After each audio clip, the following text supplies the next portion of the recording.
Welcome to Inside Athletic Training, a podcast from the Professional Baseball Athletic Trainer Society and the ultimate destination for athletic training professionals, students, and educators looking to learn more about sports medicine and athletic training.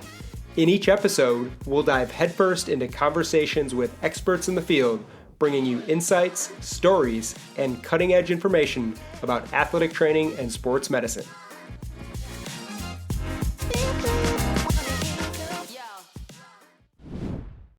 This week on Inside Athletic Training, we welcome in Sean Fields, Assistant Athletic Trainer and World Series champion from the Texas Rangers. Enjoy the show. All right, Sean, we're super excited to have you on the podcast for episode number 40. I know you have a lot of exciting things going on within the postseason, the World Series championship, all that good stuff that we'll talk about soon. For the listeners to get to know you, you're currently an assistant athletic trainer within the Texas Rangers organization. Obviously a huge role with the club, major impact on the team. We'll get into all that soon, but first let's share a bit with the listeners about you. Tell us about your background, maybe where you're from, what you're into growing up in terms of sports, and also how you found your passion for athletic training. Yeah. I'm originally from small West Texas towns called Sonora, population less than 2,000. Kind of an oil and gas ranching community. I grew up on a ranch, which was awesome. Just love it. Love being able to go back there and just be a part of it, But as far as like sports, man, it was being West Texas, it's a big football town, right? Sure. Like my dad won a state championship when he was in high school, and I had the opportunity and pleasure of being on a state championship team myself when I was in high school. So, grew up playing football. Ironically, we didn't have peewee or anything like that, so it was all like sandlot, right? Recess, tackle football out in the grass, and then obviously baseball and basketball. I wasn't very fast, right? So I didn't do well at track. I remember in like 7th and 8th grade, they had me run the hurdles, the 110 hurdles, and I could barely get over them. So like I'd run 2 and then I would knock the rest over, and so just kind of focused on, primarily football in the fall, basketball over the winter, and then into baseball in the spring. And those were my 3, primary sports that I really, really enjoyed playing growing up. And then, and then as far as like athletic training was concerned, I wasn't hurt a lot, and we didn't have, being such a small school, like we didn't have a certified athletic trainer, and they probably actually weren't even required at the time. So it was literally our linebackers coach, I think, had taken maybe a class in college. And so he served as our athletic trainer as well. And so, I remember I had a hip flexor issue my senior year, and so I spent a little bit of time in there, but otherwise I wasn't really in there. But I actually I learned to appreciate what he was able to do, right, as far as treatments and pain management and things like that to keep a small West Texas kid on the field. And it probably didn't really blossom until I got into college. I went to Texas Tech University for my undergrad, and I knew that I wanted to be in sports in some capacity. I just didn't know how I wanted to do it. So I first did the whole coaching and teaching track. And then I realized really quickly, I don't think I'd be a very good coach, just for whatever reason. And I didn't really want to teach either. And so I came back home. I remember one off season, and I started kind of talking to him because he was still coaching at my high school, and, kind of picked his brain a little bit, and then ended up doing I guess it would be like an internship program at Tech, because they had a certified program for their master's program. But otherwise, you couldn't really do anything or sit for like your Texas state licensure unless you had the right prereqs. And I ended up getting into it so late that I didn't really have an opportunity to do that. But regardless, I worked 2 years at Tech in their athletic training program, undergrad program. And I worked all sports, football, basketball, baseball, track, cross country, tennis, all that good stuff. And it was pretty much there where I was like, dang, yeah, I think I can actually do this. I think I enjoy doing this. I enjoy trying to stay on the field, and keep guys on the field. And so that's from that point, I applied to 2 programs for graduate school, the one at Texas Tech and then the one at Stephen F. Austin. and ended up choosing Stephen F. Austin just because the cohort size was very, very small and ended up being, just 8 8 people in my cohort. And I went there, did that. And then I think I truly fell in love with it and decided that it's what I wanted to do after my first year. I had an internship with Texas in 2009 down in the Dominican Republic. And I went down there, and I was supposed to be under the tutelage of, I guess, their athletic trainer down there, but he ended up being, he was let go a couple of weeks before I went down there. And so it was me and another kid, and the other kid was a sophomore undergrad. I was a first year grad student. And so I kind of took the lead and, took charge of everything and ran that program down there. And they had 2 different teams. So there was probably 80 to 100 kids in the complex. And so it was going through that entire summer and doing that and being able to make decisions and actually keep players on the field and be a part of it. And I think that's when I truly decided that athletic training was the route that I wanted to go, and especially in professional baseball. Mm-hmm. Yeah, definitely interesting to hear kind of how you and all your colleagues across the league find a passion and at what time that really kicks in, whether it's, some people who we've had on the show know immediately in high school, this is what they want to do, and they focus on that, and some it takes a bit longer, but really cool to hear that story from you there. One thing I need to talk about, obviously everybody knows who's listening here and a baseball fan, is this season for you guys, World Series champions. Congratulations, first of all, to you and the entire staff. Thank you.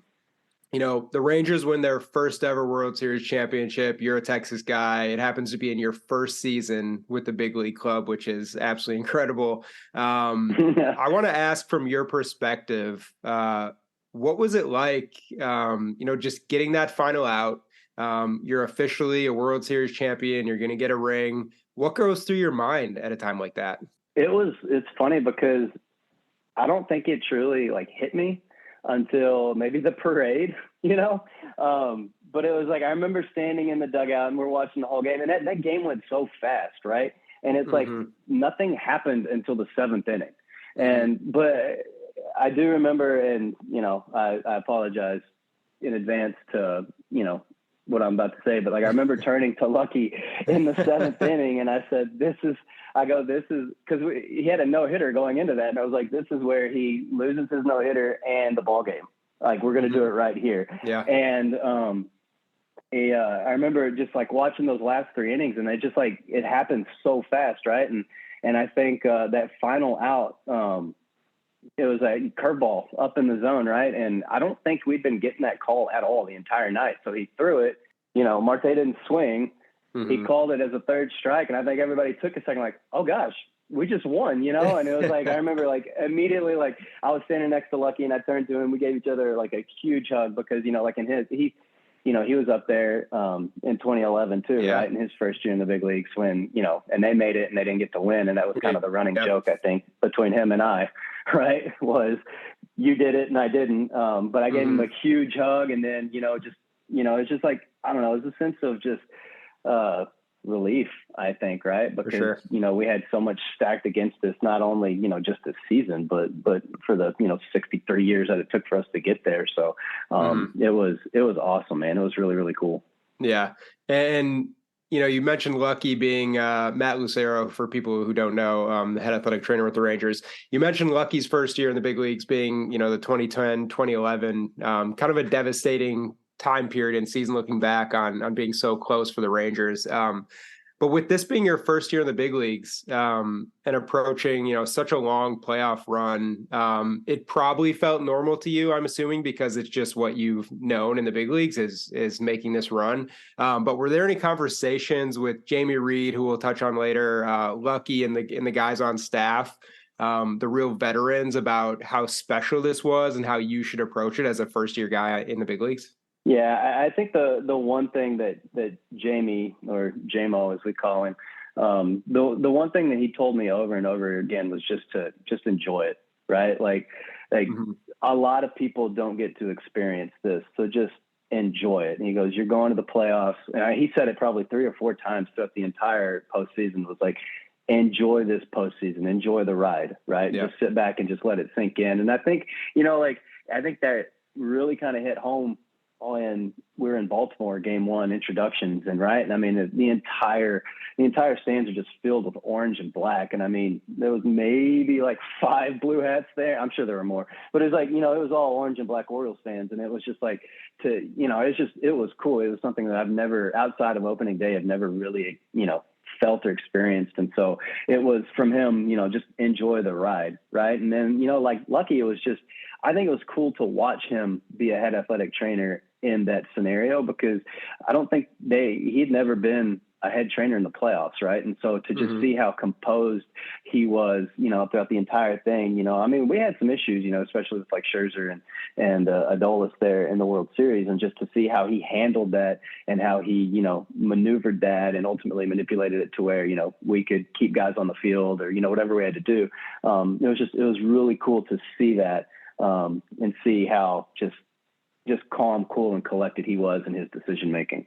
Mm-hmm. Yeah, and I want to touch on that a bit as well. With those injuries you guys suffered to, undoubtedly your hottest player going into the World Series. And then also Scherzer goes down early. You had a ton of challenges toward the end of the year, just trying to find your way into the playoffs as well. So what goes into the attitudes and handling that for an athletic training staff led by JMO and Lucky and yourself and Jacob? What do you guys kind of do to approach that when things kind of aren't going in your favor as the postseason goes on? Yeah, no, I think it's really hard to get negative very quickly. Right. Or sorry, not hard. It's very easy to get negative very quickly. And I think they did a tremendous job of not letting that happen. Right. And just by, it's just like little conversations. It's like, I remember like with Adolis, it was like, oh, he's going to play tomorrow.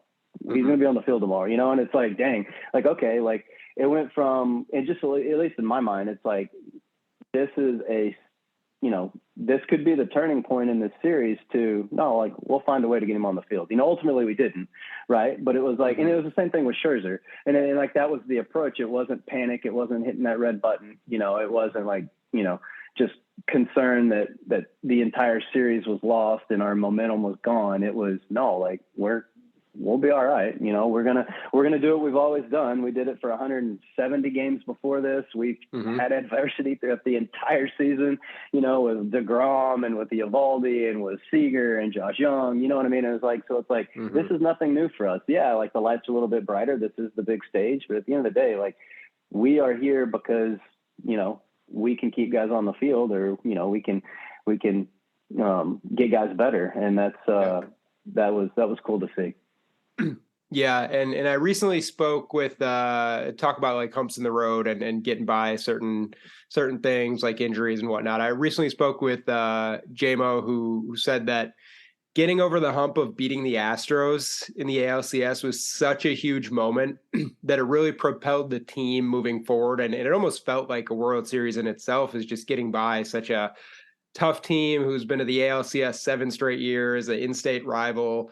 And you guys, you went through, a great Baltimore team before that.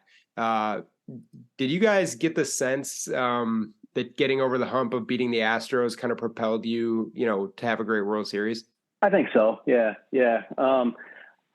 I'll be honest, like losing the division on the last day of the season was heartbreaking. And I don't think that I've ever truly felt the clubhouse being just quiet like that. Right. I think everybody knew the magnitude of what had happened on game 162.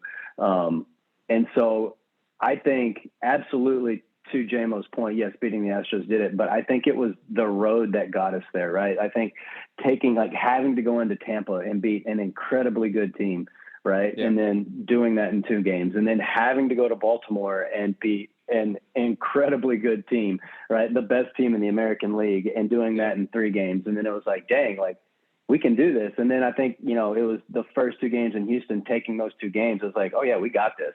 Right. And then obviously they swept us at home. They took those 3 at home, and it was just like, no, we can do this. And so, to that, we beat them, and it was like, yeah, man, we can beat anybody, like we beat the 3 best teams in the American League.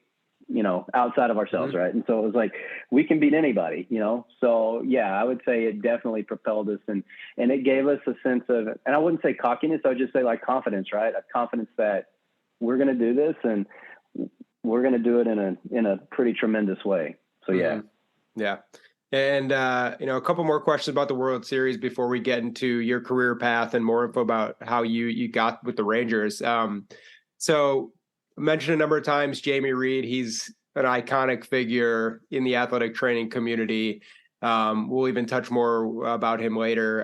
But how special was it that you got to spend this season on staff with Jamie, especially that you got to work with him in the year that he captured his, first World Series championship after, 20 plus years with the Rangers, nearly 35 years in the big leagues. What did that mean to you to kind of get to share that moment with him? No, it meant everything. I think the two people in this organization, at least from a sports medicine standpoint, that mean the absolute world to me are Jamie Reed and Matthew Lucero, right? Like those have been my guys since day one. And so to get to experience this with JMO and get to see him kind of in his element too, was really, really, really cool. He has been in my corner since literally day one. And the fact that, having, I spent 12, 14 years in the minor leagues, like he was always there and he was always like pushing me to, just be better, do better, and just reassuring me like, hey, you're going to be in the big leagues one day. And not only are you going to be in the big leagues one day, you're going to be, you're going to have an opportunity to be a head athletic trainer at some point and you're going to win championships and you're going to do all this. So to get to literally kind of follow in his footsteps, right, and live that dream with him was awesome because he is a special, special man, especially to me, my family, and not only the athletic training community as a whole. Mm-hmm. Absolutely. And getting into a bit more about your career, you mentioned, Jamie kind of laid that path for you that you're going to get there, and you have, and you're a champion now. You're also one of the younger athletic trainers in Major League Baseball, but you do have a wealth of experience in the game. For the listeners, like you mentioned, you started with the Rangers in the Dominican Summer League in 2009, worked your way up to the rehab coordinator position by 2016. And by 2019, you were the Arizona medical coordinator for the club. Throughout your journey, kind of excluding the World Series championship, what experiences and what kind of work means the most to you as you reflect on your career path and getting to the point you are today? Yeah. I'd say it's kind of twofold. The first was I appreciate my time in the Dominican Republic. I really do. Mm-hmm. I went down there as an intern, not really sure if athletic training was the route that I wanted to go. Not really sure if baseball was the route that I wanted to go. Not even sure if professional baseball was the route that I wanted to go. And I got down there and I remember just the experiences that I had down there with the culture and learning patience and learning a language.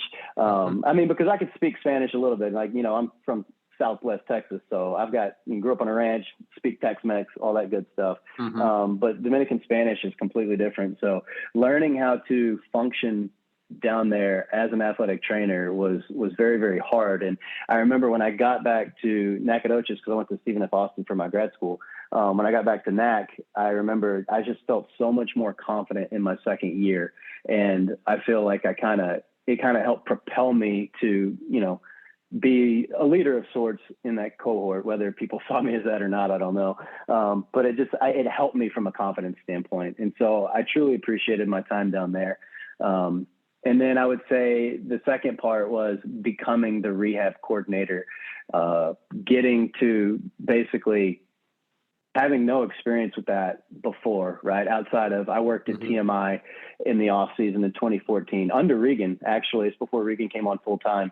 Regan's our physical therapist in the big league, with the big league club. We worked under him at TMI, just, working with baseball and doing stuff like that. And I remember I was like, I really enjoy this. Like I think this might be a good route for me to take because, I have this opportunity with our organization. And so when they offered me that, I took it and I just fell in love with it immediately because I really enjoyed taking something that was literally completely broken and helping put it back together and then helping get it back to an elite level of performance, whether it was be at the level they were already at or something that was greater than what they were before.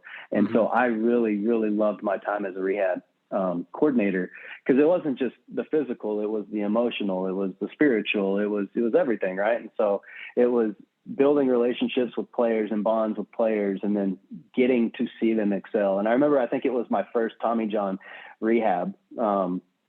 We brought him back, and he ended up making it to the big leagues. I think it was 2017 or 18. I can't remember. And anyway, they flew me out to Arlington to watch him pitch. And it was just like, it was just one of the coolest things that the Rangers, have done for me, because it was like, that was glorification for me. It was like, dang, like what I did worked, right? And it wasn't just me. I mean, there was a lot of hands involved in that, right? But it was like my fingerprints were all over it, and getting to watch him pitch on the big stage. And I was like, yeah, I love this. And this is the most rewarding thing for me. Right. And it wasn't a lot of times, if not every time, athletic training is kind of in the shadows, right? Like we're seen and not necessarily heard. So to have the glorification like that, where it was like, I know that I helped somebody, get better, or become stronger, or pitch again, or whatever it might be, like that was probably one of the best feelings for me. Yeah, that's really awesome to hear, especially that you got to get to Arlington to see the player in your care for so long get back there and make it, and know that you had a huge role in that. It's really, I think, the foundation of athletic training is you're serving others and you're taking care of people, which is awesome to hear. And you and a lot of the people we've had on the show really do speak fondly of the time in the minor leagues and the Dominican and time not in the big leagues. I know how important that is to an athletic trainer's development as just a professional and knowing what you're doing. Do you think, in your opinion, it's absolutely essential to kind of have those experiences? I know everyone's in a rush to get to the big leagues, but talk to the listeners, the students out there, the young professionals, about the importance of your time in the minor league and how that helps you develop. Oh, absolutely. The minor leagues is pivotal. When you're down there and you're grinding, it's like, dang, like I just want to be in the big leagues, right? Like you see, Sure. You see World Series champions and celebrations and stuff like that. But no, it is absolutely pivotal, because I mean, the decision making and the spotlight, like I said, in the big leagues is so much brighter, and the decision making is so much heavier. And it's if you don't have that experience in the minor leagues, like you're not going to make it. You're not going to be able to make those decisions.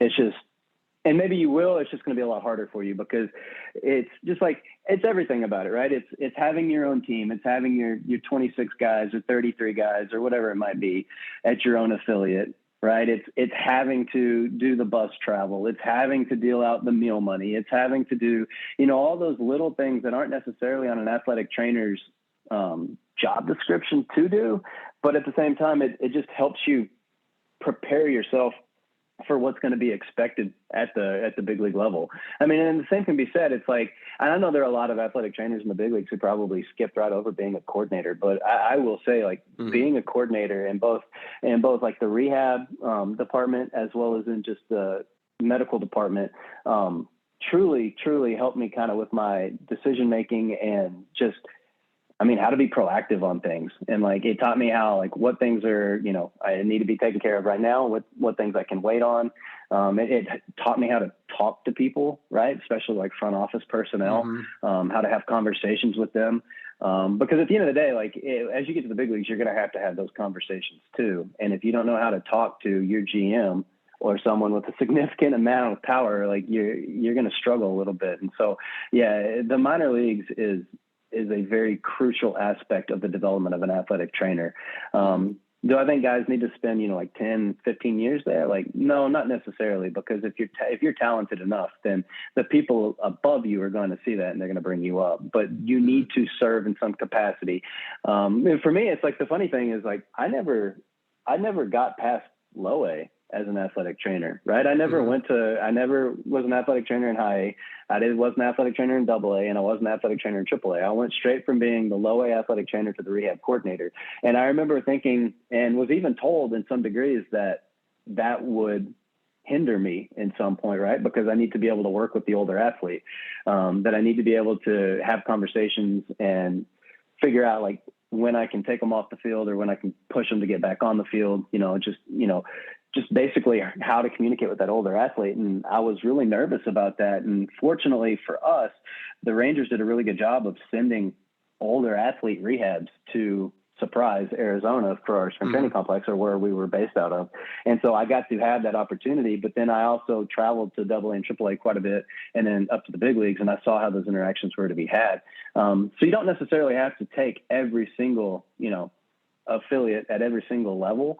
But you do need to have the experiences to, have to make decisions, to be kind of, have a little bit of a pressure cooker, a timer on you to where you have to make a decision quickly. Right. And there's going to be, repercussions if you make the wrong one, but I mean, that's how you grow. Right. And so I truly feel that athletic trainers need to experience the minor leagues and a coordinator position in some capacity before they go to the big leagues, for sure. Mm-hmm. And you mentioned that JMO really shared a pathway with you and showed confidence in your abilities, that it kind of helped you trust the process when you were coming up. But back then, when you're grinding it out in whatever affiliate level or position you're at, playing travel secretary, handing out meal money, does getting to the big leagues really feel attainable from that perspective? When you're watching the big league club on TV from your post in the DR or something like that, does it feel attainable? And how do you trust that process? I know JMO kind of instilled that in you, but what's your take on that? Yeah. I would say starting out, it's like you have that dream and that's where you want to be. And the good thing is we have a lot of younger minor league athletic trainers in our organization that have that aspiration, which is awesome. I think starting out, it's like, dang, like I'm so far away, especially when you start looking at the athletic trainers that are ahead of you, right? Because I mean, Jacob Newbern, who is our other assistant athletic trainer with us in the big leagues, like he was ahead of me for pretty much the entirety of my career, and obviously until I became a coordinator. And then he went up to the big leagues in 19. And it was like, you look at the guys that are ahead of you and you're like, dang, these are really good athletic trainers. Yeah. And these guys have been here for 5, 6, 10 years. Like the pecking order is long, and it's going to be a little bit. And I think that's the hardest part is seeing that it's not going to happen overnight, right? That you're going to have to work at it, and then it's going to take some time, and it's a grind. But I definitely see now that, yes, it is absolutely attainable. I see some minor league athletic trainers in our organization that, if I was to be a head athletic trainer, in the next 5, 10, 15 years, like I would definitely call on these guys to be my assistants, so you just have to be patient. And that's something that both Lucky and JMO told me, was just be patient. And I'll actually throw something out to Dale Gilbert, who's the head athletic trainer for the Washington Nationals. He was our medical coordinator when I became the rehab coordinator. And I remember we went mountain biking in Arizona together. And I remember after, I would like to say it was just a planned rest break, but it wasn't, because we were both gassed. But, he had a conversation with me, and I still remember it to this day. He was like, hey, like, you're a coordinator now, that's not a small thing. Like, that's a big thing. You're a rehab coordinator. He's like, the carrot is right here. And he's like holding up like that carrot that's dangling on like a fish hook, right? He's like, the carrot's right there. It's right there. And that carrot was the big leagues. He's like, it's right there. And I know you can see it. I know you can smell it. I know you can almost touch it. He's like, but like, don't forget to enjoy the ride along the way. And he's so true. And I mean, it ended up being, 7 years after we had that conversation that I even made it to the big leagues. But it's so true, because now I can look back and I can truly appreciate everything that happened at the minor league level. And when you're there, and I know you probably did a great job of staying present, being in the moment, to Dale's advice. When you're there in the coordinator position or at an affiliate, is there any worry, or maybe that's the wrong word, but any thought about how can I make sure the people at the big league level are noticing me? How are they going to see my work? Or do you kind of approach that where, hey, I'm going to put my head down, I'm going to grind it out, I'm going to make it happen and do the best I can? It's a little bit of both, right? So it's like, I don't think you don't want to step on anybody's toes or step over people by any means, because I've always been a firm believer that, and this is from my father, right? My dad, the rancher, is like, you just put your head down and you work, right? And if your work is good and your value is good, then people are going to see that value, right? And they're going to want to be a part of what you have to offer. And so I would say the majority of it is that, but in the same sense, it's like, if Matt was, lucky and JMO or Kevin Harmon, who was actually the head athletic trainer for the majority of my coordinatorship, if they give you a task, like, do it, right? Sure. And don't only do it, like, knock it out of the park, because that's what's going to separate you from everybody else. Is if they give you something to do, then do it, and ask questions, make sure you're doing it exactly the way that they want you to do it, but do it. And then that's what's going to separate you. It's not being lackadaisical or, not being proactive. It's taking it on, head on and doing that work. So a little bit of both. And kind of going back a little more to when you were in college and kind of learning the profession and just how athletic training works in itself. Did you have any role models that really stuck out and kind of showed you the way? Yeah. It was Lucky, right? Lucky. Mm-hmm. I mean, JMO and Lucky, but I mean, Lucky and I've always had a really great relationship, and he's been very transparent with me as well, just as much as JMO has. So I've always really looked up to him. And I mean, even it's so funny because even this year, it's like, I'll do something, and he knows this, so this is kind of funny, but I'll do something and it's like, did I screw up? And if I screwed up, did I screw up in front of him? And Did he notice? Is he mad? You know what I mean? So it's it's pretty funny. So yeah, I would say both of those guys are the two people that I looked up to the most. And it's just, for me, it's just so cool because it's being able to start at the bottom of our organization, right, and work my way all the way up to the big leagues. And those guys have been here the entire way, and they've rooted for me and kind of showed me what my path was and helped me walk that path. And yeah, those two guys, him and Lucky, are the two that I truly appreciate the most. Yeah. And you obviously, you have some amazing mentors, experienced working with some of the all-time greats in the profession. I'm sure you just soaked up so much knowledge throughout that time. I'm wondering, now that you're in your position, a World Series champion, athletic trainer in the big leagues, accomplished so much at such a young age, what advice would you give to college students who are looking to get into the profession this offseason, kind of make their way, probably follow a path that you've kind of laid out? First and foremost, man, don't be afraid to do something that's terrifying, right? Going to the Dominican Republic for an internship. I think a lot of people are turned off by, just that prospect and having to do that. And I think a lot of people forget that that's where a lot of us started.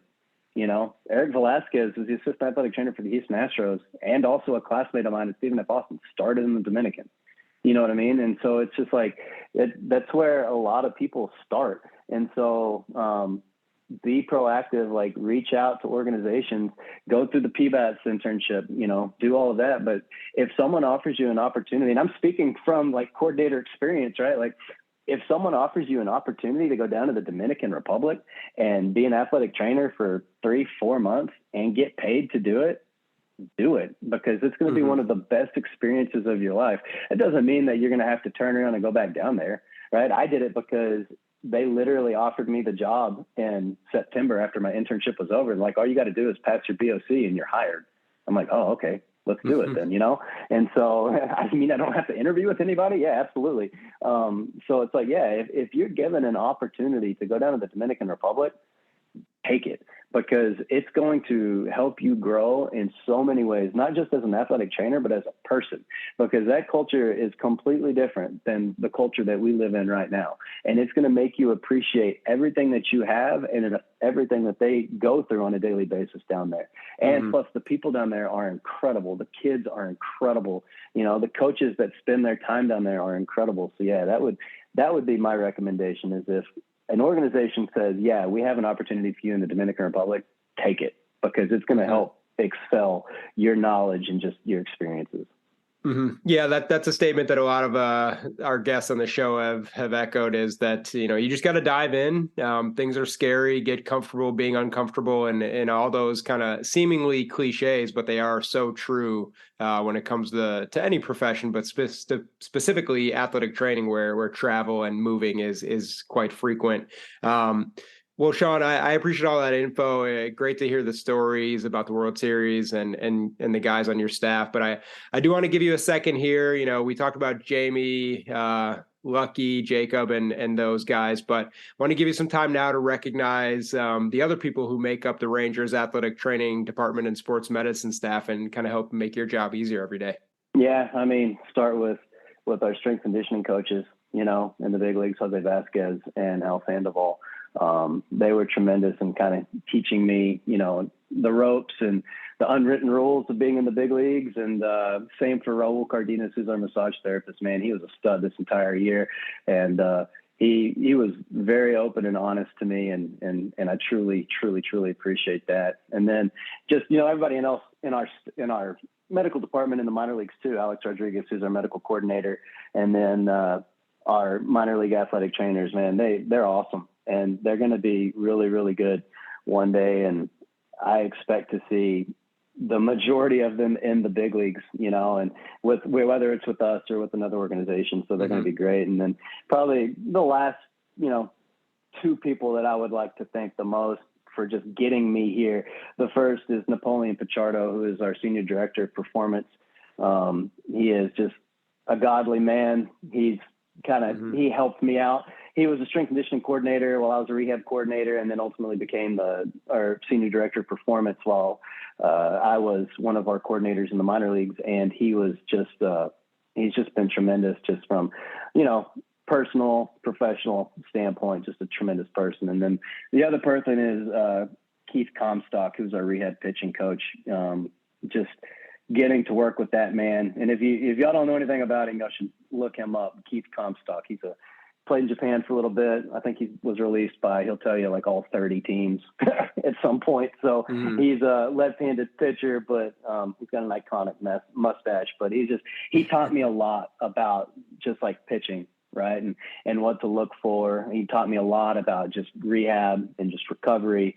He's one of those guys that he's an incredible human being. He would watch a bullpen and he wouldn't even watch where the pitch was thrown. He'd stand halfway down the pen and he would look back at the pitcher and he could tell you if it was a ball or strike or not. He's just beautiful, beautiful, beautiful man. So yeah, those two guys specifically are two that helped me get to where I am today. Yeah, definitely an awesome staff there in Texas from, Arizona all the way to Arlington. Everybody's doing such a great job. Well, Sean, now to wrap up today's episode, we're going to finish with a quick Q&A segment that we call Extra Bases. So I'll ask you 4 quick questions and let you share some insight into some of your favorite things about athletic training and baseball. So we'll kick it off at first base. Outside of the awesome setup you guys have in Arlington, what's your favorite athletic training room to work in the big leagues? Dang, that's hard because there's a couple. I haven't actually been to all of the National League stadiums. That's so right. I can only speak for where I've been to. But I would say, honestly, probably Seattle, and I think everybody says Seattle. But I also like the Yankee Stadium too. Anytime that you can have kind of like the weight room and the athletic training room together for me is a huge, huge plus. Plus the size of both of those training rooms are really good. But if I had to pick one, I would probably say, I'd actually probably say New York, just because Hydro Room is separate. The training room's big, and then the weight room's just, you can see through the windows. Yeah, if there's one thing I've learned from speaking to 40 of your colleagues across the league about this question, it's proximity to everything is huge. If you can see through a window into the weight room, perfect. If you can get to the other rooms, that's the best. So cool to hear you echo that statement. Moving on to second base. I always say you guys are so lucky, and I know you're grateful for it, but you're in the dugout for a big league game. People would kill for that. So what's your favorite Major League Baseball stadium to watch a game from the dugout? I would say right now is Baltimore. I don't know, man. There's just something about Camden Yards, like just sitting there and just, seeing the building in right field and just imagining those, numbers being up there for Cal Ripken Jr., right? And just, I don't know, there's just something special about it. Maybe it was just the playoff atmosphere too, but I really enjoy Baltimore a lot. Yeah, just a classic stadium. Anyone that grew up playing video games, hitting balls off the wall with Ken Griffey Jr., things like that. So I get it for sure. Yeah. Moving on to third base, you're a West Texas guy. You live in Texas. You work there, obviously with the Rangers. But you guys do travel so much. So what's your favorite city to visit when you're on the road? So far, Boston. I'm a huge history nerd too. So I remember those one morning after I dropped my wife off at the airport and sent her back home. I just walked around as much as I possibly could. So she's upset. She'll be upset about that. But definitely Boston, man. Boston's cool. Yeah, great spot. And moving on to home plate, this is one I'm super excited to hear your answer because you just finished up your first year in the big leagues. You also are a World Series champion. So when you got to the big leagues, at some point during this year, did you have a welcome to Major League Baseball moment as an athletic trainer?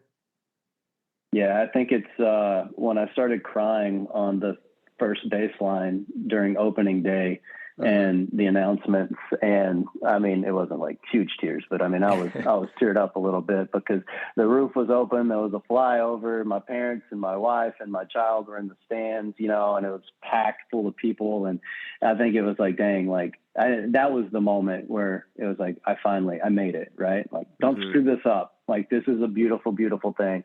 Do not screw this up. But yeah, I would say standing on the first baseline on opening day. Yeah, that's awesome. Well, what a memorable year for you, your first year in the big leagues. Again, reiterate again, a champion, so well-deserved. Well, Sean, appreciate your time, all the stories, you sharing all that insight into the run. I know it'll be super, super interesting for our listeners to hear. We wish you and your family and the rest of the guys in Texas a enjoyable off season, and congrats again on the championship. That's awesome, man. Thank you so much for letting me do this. Thank you for joining us on this episode of Inside Athletic Training. We hope you've gained valuable insights, inspiration, and knowledge to fuel your athletic training journey. If you enjoyed today's show, don't forget to subscribe, rate, and review on your favorite platform. And also, stay connected with us on pbats.com for more news about athletic training and sports medicine.